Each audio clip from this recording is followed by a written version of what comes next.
Hello, everyone, and a warm welcome to the second episode of Ada the Autistic Alien. I'm super happy that you're here and listening to another episode of my stories. Today, I want to first tell you, like I told you in the last episode, that I know where I'm coming from and I know where I'm going to. So, I want to tell you a little bit more about my perception of my re-entry into a human embryo and stuff like that. Let's start there. Because as I mentioned before, autist or autistic comes from autos, which is a Greek word which means self, and was used by the first psychiatrist who used it to describe autism, because it means like into one's own world. And I feel like I'm in my own world, and I perceive differently than others since I was born. So I thought that's maybe a good point to start. Because I remember exactly when as a consciousness, when I say I, most of times I mean my consciousness, My consciousness existed before my human vessel existed, and it will exist afterwards. Because our whole universe is made out of consciousness. I will go into that deeper in another episode, but right now that's just to clarify what I mean when I say I in this kind of topic. So I remember how I me as a consciousness that had an astral body was like in the universe, and I knew that I had assigned this new job of reincarnating on Earth, and I knew everyone told me hey, you haven't been there in a long time and Earth has changed. It's super hard, okay? Earth is one of the most dense places within our universe. So all my friends and family members from the Pleiades, where I spent in human years, maybe the past 2 millennia, were oh yeah, it's really hard and you don't really know what you get yourself into. And I was yeah, I don't know what I get myself into, but I feel adventurous and it will be fine because I know where I am and I know that I will return to you.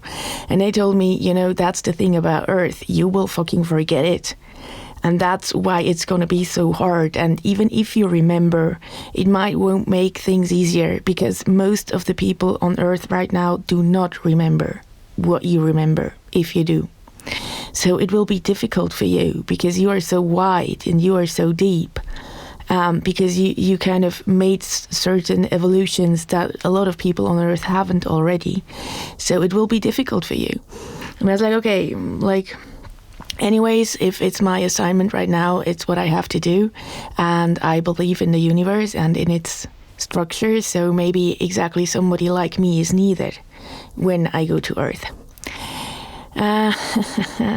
So it may be already when I entered the embryo within my mom's belly, I was fuck, what is this?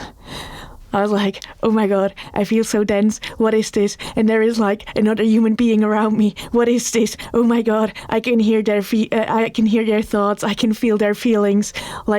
Whoa, what is this? I can hear thoughts of other people that are outside of the human that I'm inside right now.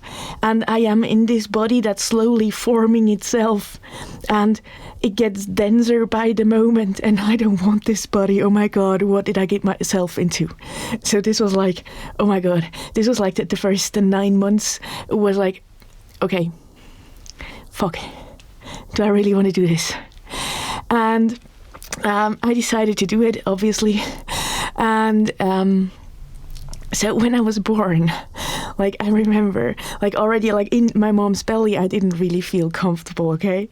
But then I was born, and it was so cold, and it was so loud, and it was, so bright, and I was what the fuck is going on here? Oh my God, oh my God, oh my God. And that's, so already, in that moment, I was fuck, was that a wise decision?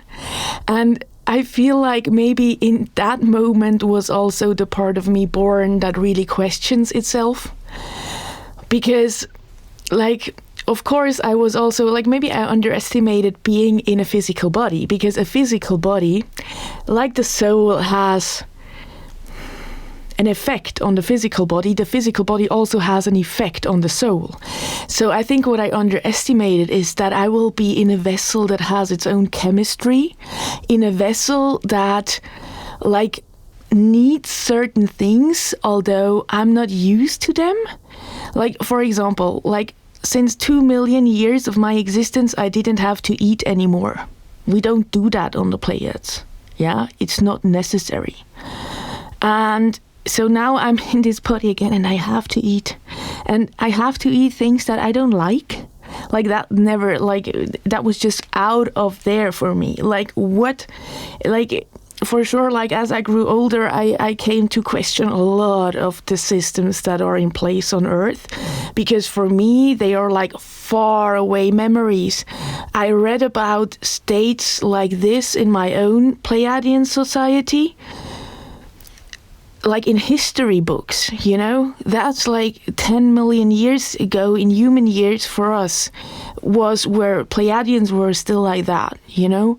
And that, it's not like to question how humans do it and everything, because time is an illusion. It's yeah, it's very difficult to like just cover this in a couple of sentences, so I will leave it at that. But like, just to say, like, I felt really like I was thrown back into like the Middle Ages of cosmic evolution, and a part of me started to believe that maybe I took a wrong turn.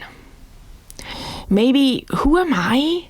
Like, if the whole world functions like this, and they want to be like this super like kindergarten, in my opinion, you know, look, not in a judgmental way, yeah, but it's like, yeah, it's like human interaction, especially social interaction, and also the systems that are in place are like, they are not very evolved, you know. And so I was like, in my opinion, yeah, I have to add that. And I was like, okay, fuck, here I am, and I'm an optimizer. So I feel like, oh, I see patterns, I see the cosmic patterns, and I see the earthy patterns, and then I see the systemic patterns, and I can tell where they collide, yeah? But who am I to say that? Because in the end, humans have a free will, right? So who am I to say, hey, you could do that better? Who am I to say, oh, I come from this place that's super much more evolved, now you have to do it like I think you have to do it. You know, I don't believe in stuff like that. Okay, so I was like, okay, I'll just shut my mouth, and I will try to maybe give some hints and inputs through my writings and through other things I do. But like, I decided to not really be honest, because I don't feel like a part of this. So who am I to question it? And like, this led to a life of a lot of inauthenticity towards myself. And as I already stated in the last episode, this is really like, this podcast is about reclaiming a part of me that never felt like it could be authentic. And it's very interesting what brought me to actually embrace this part of me, because on one hand, it was like training my self-love as extreme as I could, which is really like, it's so healthy for anyone. And funnily, also the realization that I'm just not that important. So whatever, like, if I feel like, or if these are the things that I perceive, and I communicate them in the least judging way I can, because if somebody wants to feel judged, they will always feel judged. If somebody has a trigger, they will always get triggered, no matter how nicely I put something. But still, I really don't want to like do more of that than I have to. So I always try to frame it in the least judgmental way that there is, because in a way, like, I feel like humanity has come to the conclusion that whoever like proposes betterment is somebody that criticizes the status quo, and therefore doesn't accept humanity for what they are, and so they fight against it. And that's why it's so important to me that's why I never said anything, because I wanted to keep the free will of humans alive. But then I had a major insight, and that is that what is free will without free choice? If only those speak up that agree with the system, that agree with everything that's in place, if only those speak up, then you don't have a choice in your free will, because you don't know that there is a different approach to life. There is another view on life, And I always felt so lonely. I mean, a lot of my depression comes from being lonely, because to this day I haven't met a person who is like me. I haven't. And that's okay, But then I realized, okay, maybe this is intertwined, because on one hand, how can I find persons that are really like me when I do not show the full me, when I do not put it out there, sing it out there, my crazy weirdness like a siren, to find my captains or whatever, and maybe fellow sirens, and also to give the chance to free choice, free will.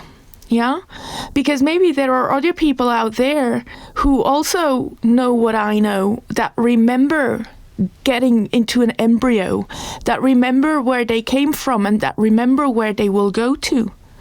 And they also do not speak up.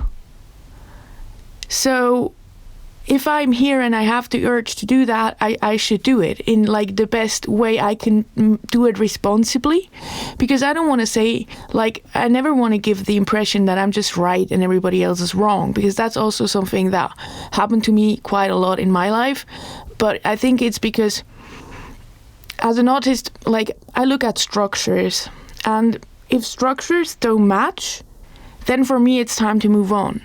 And a lot of humans do a lot of emotional attachment to these things. So when I stated something very irrational for me, I hurt people with it.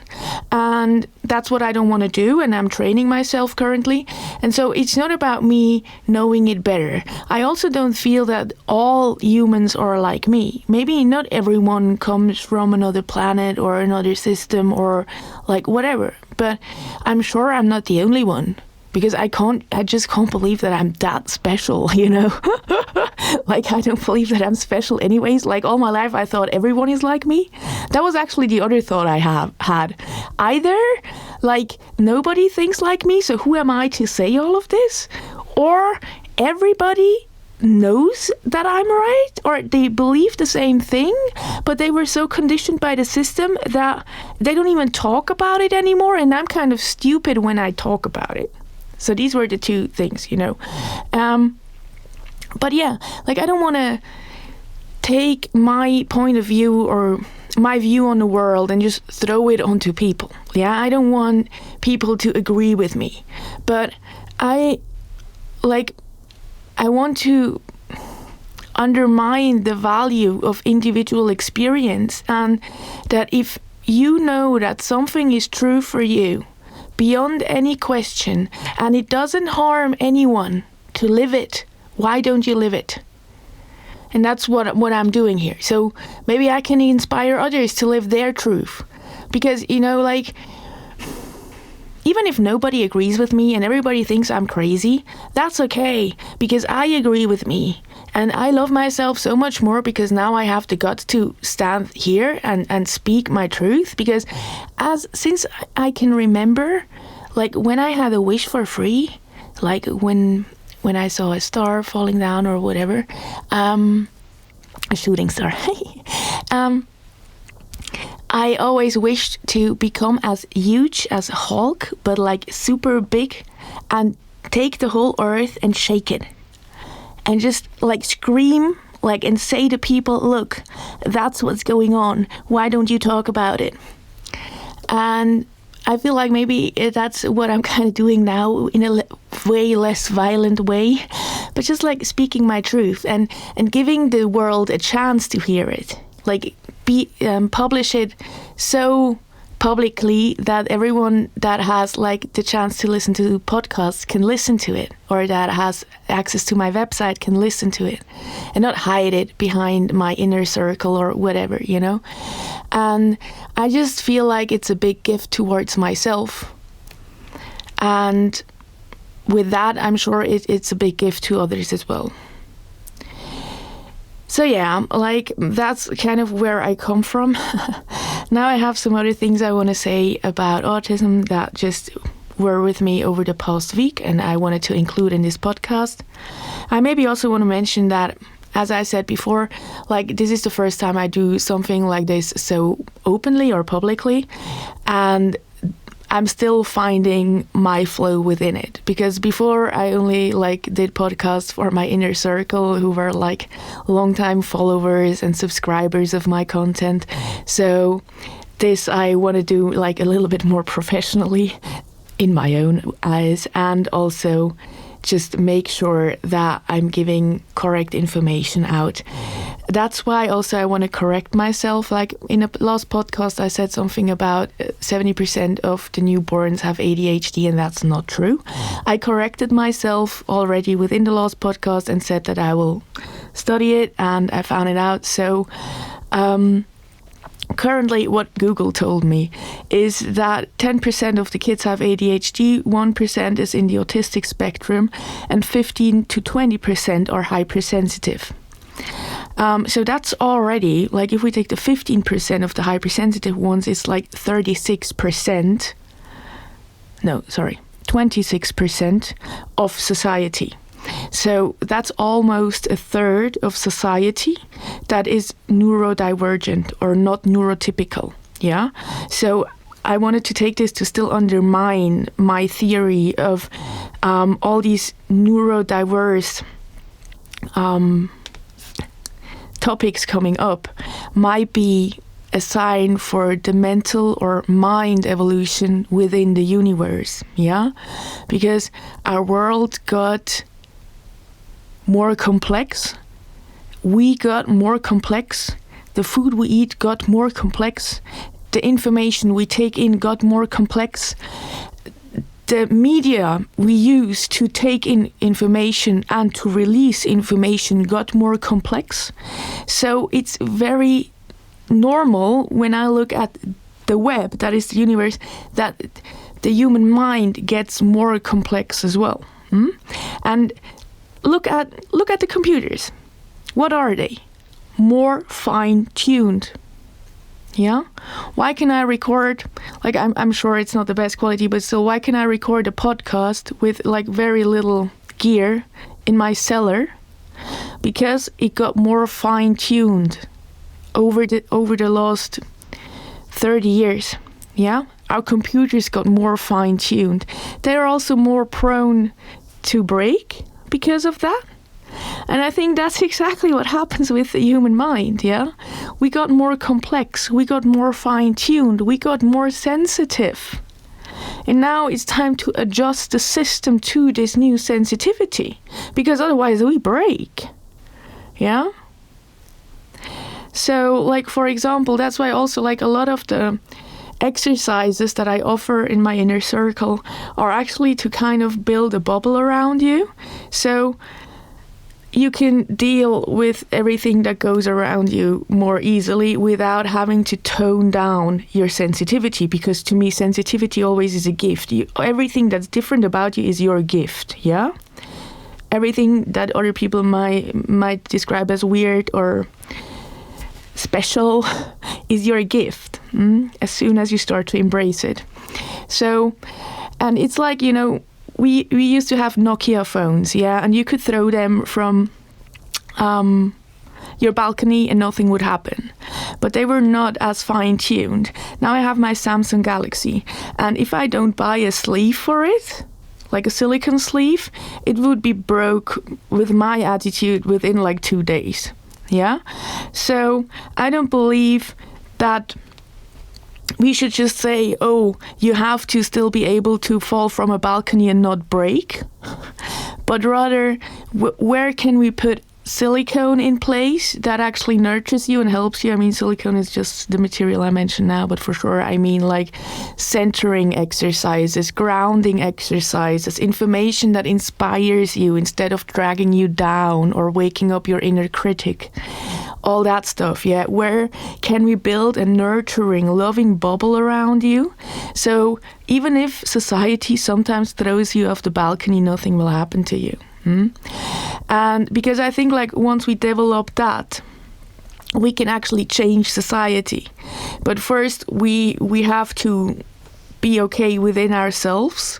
We have to like have our certain tools in place so that we can actually confront society. Yeah, so that at least that's what happened to me.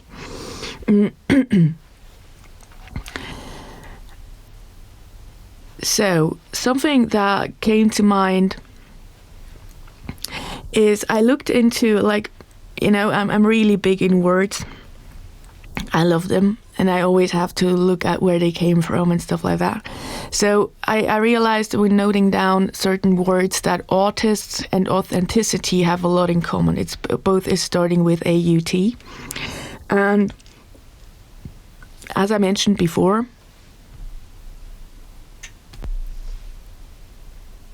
autism comes from Greek autos. And then I looked up where authenticity comes from. And they say it comes from ancient Greek authenticus or something like that, which actually meant lord or master. And that I found very interesting. I mean, that's not like anything scientific that I blurt out right now, but to me it seems like authenticity might derive from lord or master of self. And what I see as a great gift with people within the autism spectrum is that we can not only be only authentic, but we can also not accept anything that's inauthentic. Now, what does authentic mean within the cosmic spectrum of things? To me, it means aligned with the web that is the universe. If the self is, as proclaimed by many wise men and women, a mirror or a tiny version of the universe, it is always correct and healthy as it is, unless systems are in place that make the self not accept itself. Once the self does not accept itself anymore, it becomes inauthentic. What falls out of the rhythm or web of the universe becomes a weird side to those who perceive the web. Autists sense this in others and do normally avoid interaction with humans who are too conditioned by society to be authentic.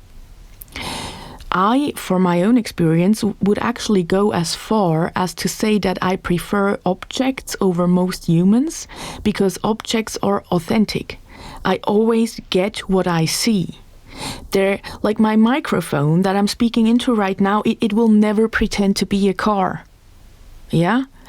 And like I have this kind of autism where I always, like when, let's say like there were men who pretended to be a car. I always saw that they were not a car. But I was like, you really believe so much that you're a car, I will just let you believe that you're a car, although I very much see that you're not a car, and I just walk away. Yeah?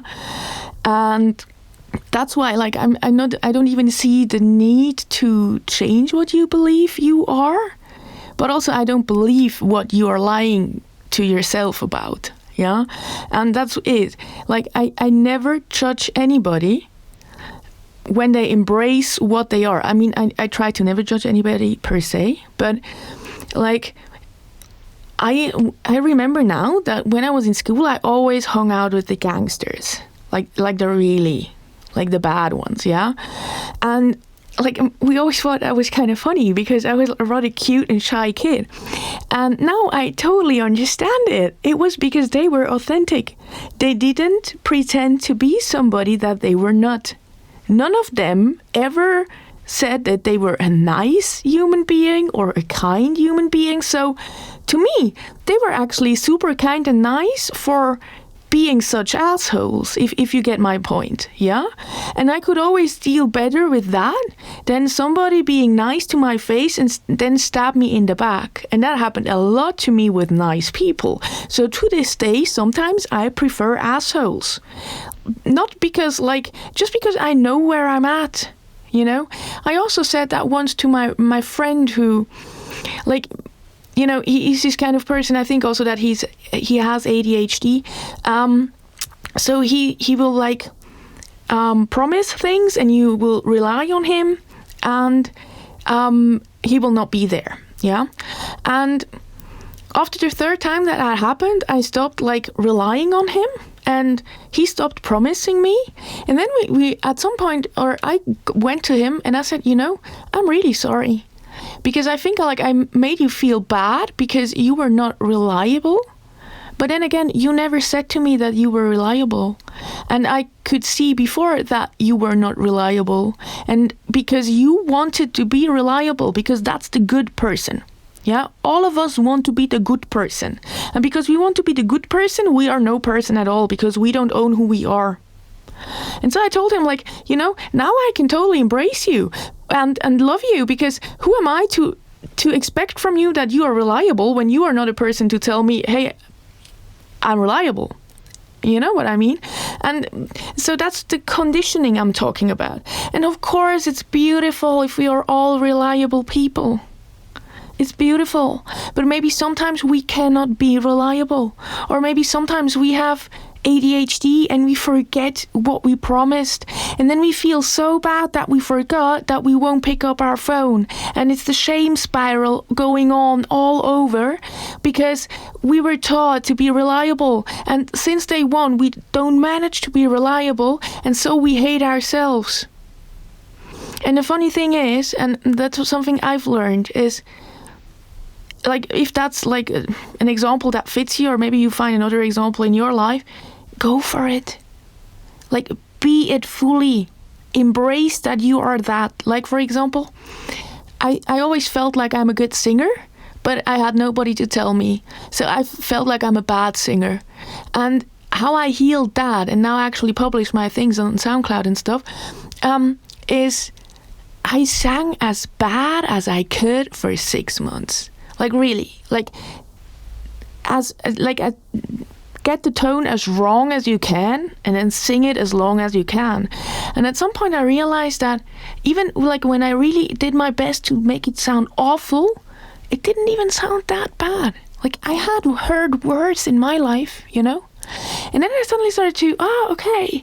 Now, and if that's bad, maybe that's like a good note, yeah? So that's really embracing how bad we are makes us better.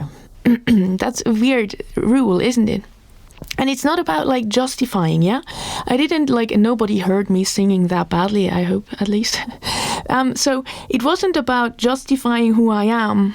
It wasn't like, oh, you know, I'm just not reliable, go and live with it. And I will still promise things, but I know that I will not be reliable. That's not okay, you know? But own it. Say, I'm sorry, I won't promise anything because I tend to forget, and then you are sad or you're angry, so, or disappointed. So I don't want to promise something right now because I understood that maybe I just want to be reliable, but I can't be reliable in certain aspects of my life.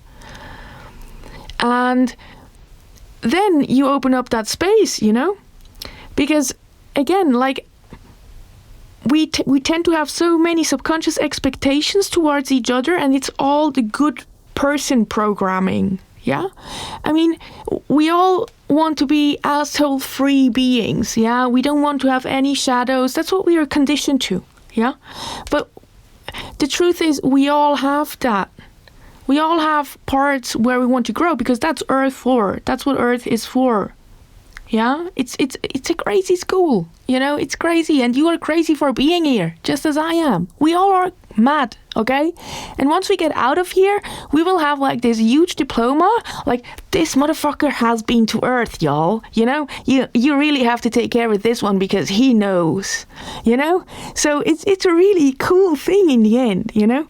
It's just very annoying, and it's very emotional, and it's very devastating at points, you know, like I felt before I came here like, oh yeah, it will be okay for me because I remember where I come from and where I'm going to. But this actually was like the major thing that kept me from really even arriving. So no matter how you hack into the matrix, it still like will have its certain structures that it catches you with because it's Earth. That's what it's supposed to do. You know, that's the spirit of Earth, of Gaia. It's a very strong mother, okay? And not many souls or really have the guts to confront that, you know?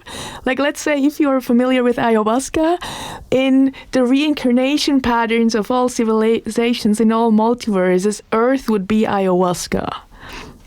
Okay, and like the other like planets would be other things to drink. Like one would be maybe like weed, one would be LSD, one would be like DMT but smokable, and so on. Okay, so yeah, Earth is motherfucking ayahuasca. It will purge you, and you will leave different than you have arrived. Yeah, your astral body has a different glow when you've been to Earth, okay? Especially during this time now, because it's like as dense as it never was before, and it will be lighter very soon.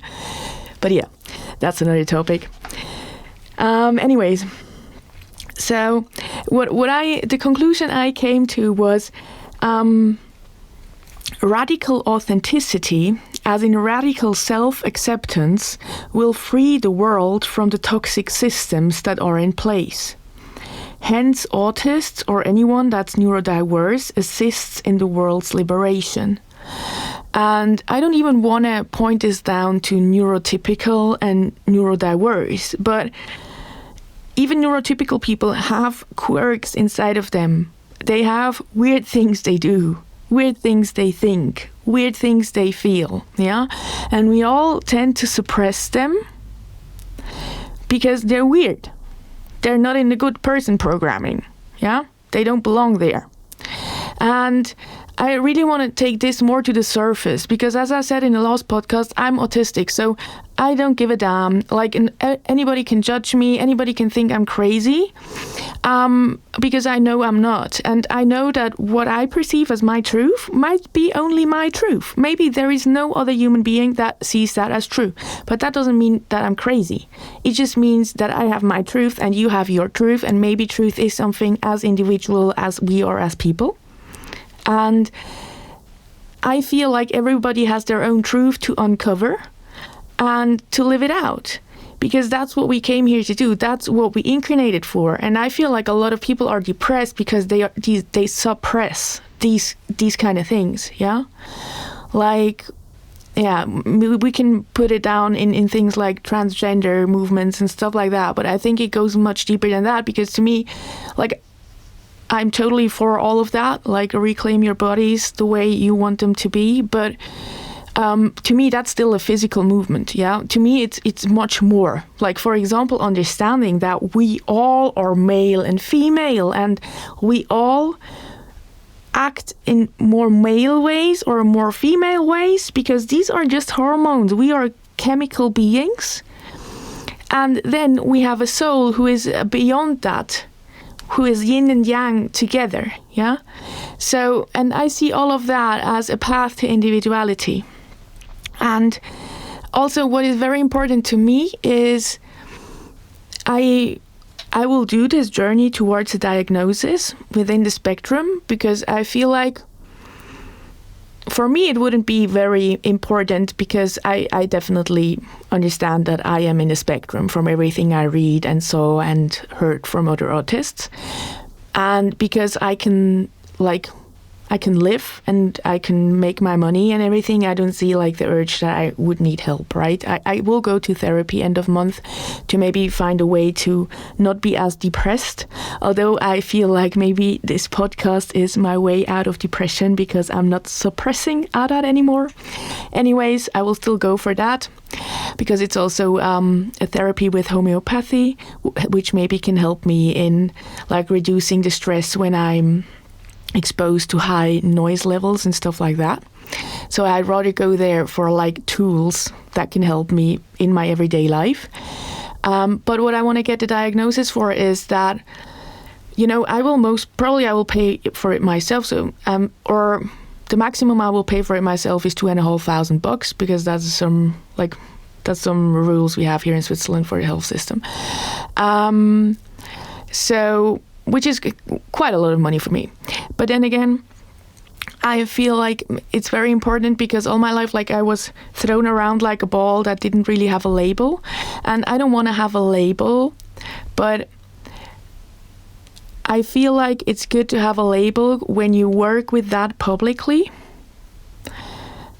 So that, you know, because there's trolls, there's haters, all of that will come with this podcast. And if I have like this diagnosis, I can kind of like not beat them in their own game, but you know, I have a lot of problems with insecurity sometimes, so I need to make myself secure enough. And secure enough in the outer world means I have this on paper. The second thing is that I want to share the journey towards this diagnosis with anyone who might be afraid to get a diagnosis, who might be afraid to go to rehab because they have a drug problem. I just want to open up the process of, hey, I realized I might be mentally a bit different. This is what I do. So other people see, oh, that's how it works. That's how it rolls. That's the things I can do to help myself if I want to, yeah, without any pressure or whatever, just living by example or just showing something that maybe not a lot of people are willing to share, yeah, and I'm willing to share it because to me it's not really vulnerability because I'm an autist. To me it's just a rational process, yeah. So, and the third thing is that I know that most people in all the world will have to pay for the diagnosis themselves. And if this is already a lot of money for me in Switzerland, I can only imagine how much money it would be for other people, especially if they cannot expect anything from it besides the diagnosis. So I thought that maybe me sharing this and in the end also get a diagnosis that says, okay, in the scientific approach, you are autistic or you are neurodiverse or you have ADD or whatever. I can share how they diagnose it. So maybe people get an inspiration of, okay, this is what I can do for myself. So I don't have to take the money into the hands and get an official diagnosis, which will not really change your life. Yeah. And I also feel that I don't really feel that people should get diagnoses. And if so, only to find the right drawer to find their tools in. You know, for sure, this podcast is called Ada the Autistic Alien, but I have to really say to you that I identify more with the meaning of autos, which means in my own world, because that's what I was since I was born, than with the neurodivergency that's called autism. Yeah. And that's not because I don't want to identify with it, but it's more that it's so easy to put yourself into a drawer and then just justify a lot of things that happen in your life with it. And for me, it's not like that. I want to have more awareness towards what I am sensitive to. I want to be aware and I want to be very lovingly taking care of me and my special needs. But then again, I think this is a process that every human being should or will be doing throughout their lives, that they understand, okay, this is me. These are my preferences, yeah? For, let's say, just for autistic people, it's just very much amped up because we don't have like a tolerance level that maybe neurotypical people have, yeah?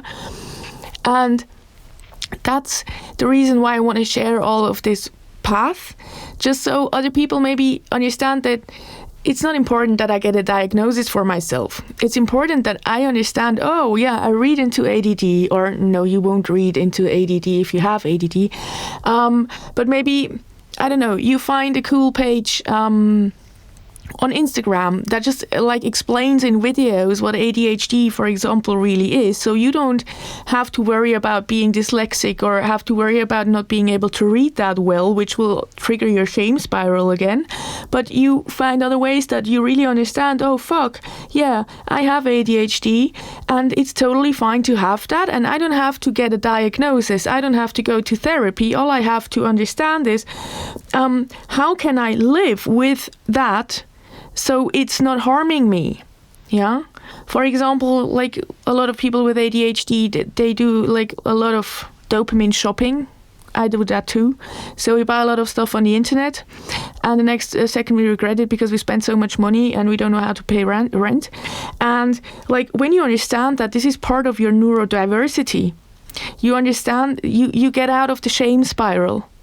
You know, as long as you believe that you are neurotypical and you should not do that, but you still do it, so you are stupid and you are to blame, that's the shame spiral.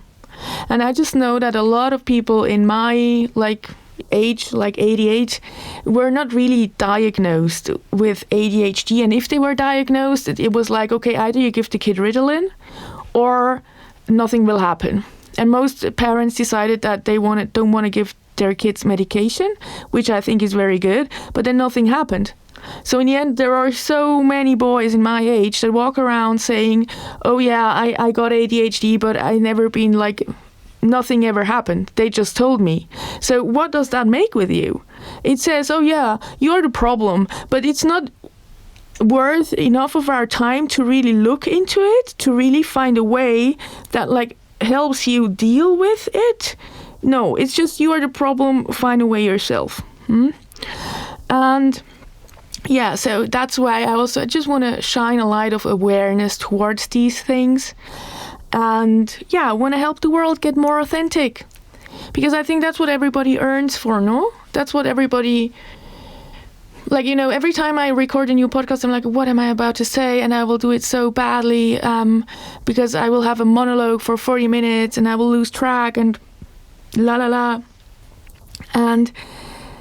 But then since I recorded, I feel so much better because I give space. And even if nobody listens to it, you know, it's not even published yet, but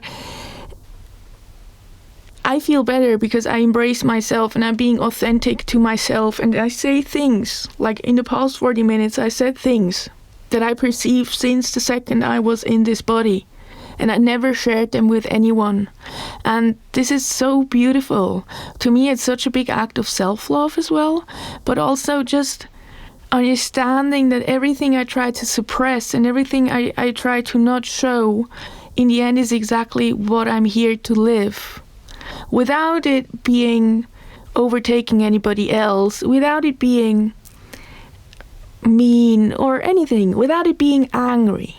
You know, if I would have recorded this podcast in my teenage years, it would have been so angry.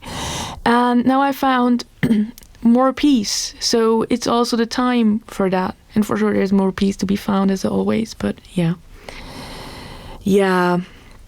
Thank you so much for listening. It really meant a lot to me to share this with you today. And I don't know what the next episode will be about, but I'm sure it will be super interesting as well.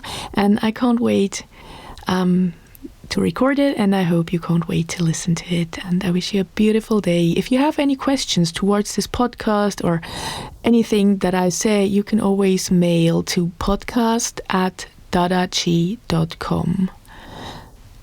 That's podcast@DADACHI.com. Okay, I wish you a lovely day and thank you so much for your attention. Bye bye.